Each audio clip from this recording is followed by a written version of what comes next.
Welcome back to my channel. Today we'll be talking about repugnancy test.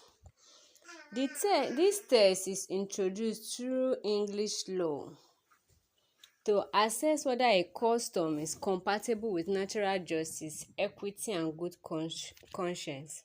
If a custom is deemed repugnant, it will not be enforced by any court in Nigeria specifically. Example of customs that have been struck down under the doctrine include those that relate to child custody, inheritance, and marriage practice. Let me list a few of them.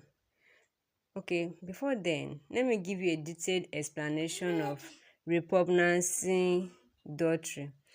The repugnancy doctrine is a legal principle that allows Nigeria court to invalidate customary law that conflicts with fundamental principle of fairness and justice.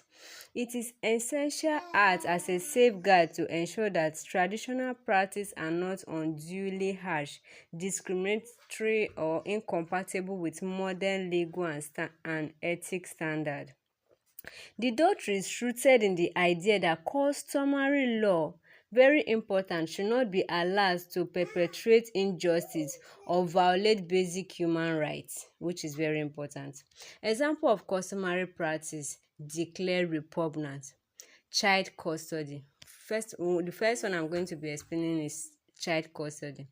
A custom that give custody of a child to someone other than the natural father if dowry has not been returned was deemed repugnant. Like for instance, when you give birth outside wedlock, just because you have not paid the bride price, in Asian states, they will say that child does not belong to you.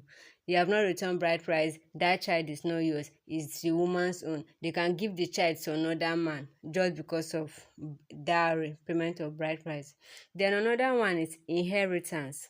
Custom that prevented woman from inheriting property has been struck down. Like, this is totally injustice. Just because you give birth to just female child, when this particular person died, their father died, they will take the wealth of the father, the uncle, and every other person. They said the female child does not belong to them, so they will not allow the female child to inherit the father's property. This custom is repugnant to natural justice, equity and good conscience, and it violates human rights.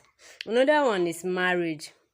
Certain customs relating to marriage, divorce, and other consequences of divorce, particularly concerning the return of dowry, has been found repugnant. I've explained this earlier on.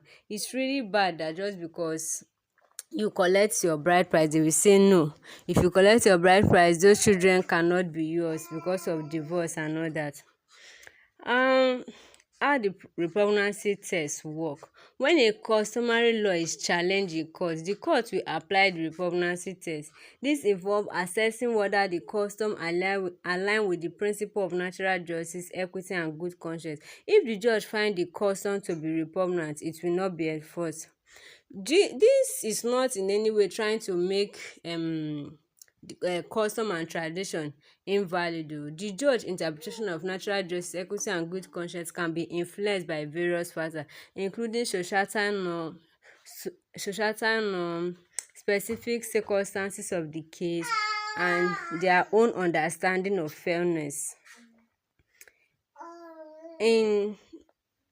It's not like because of this they will say, okay, this particular custom cannot, it's not a specific way. Like, what apply as natural justice in this particular case might not be what we apply as natural justice in this particular case.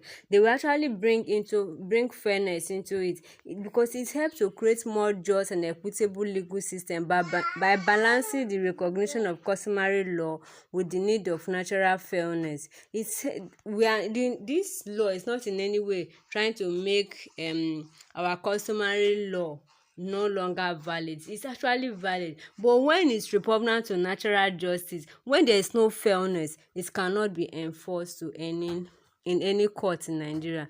Thank you very much for watching to the end.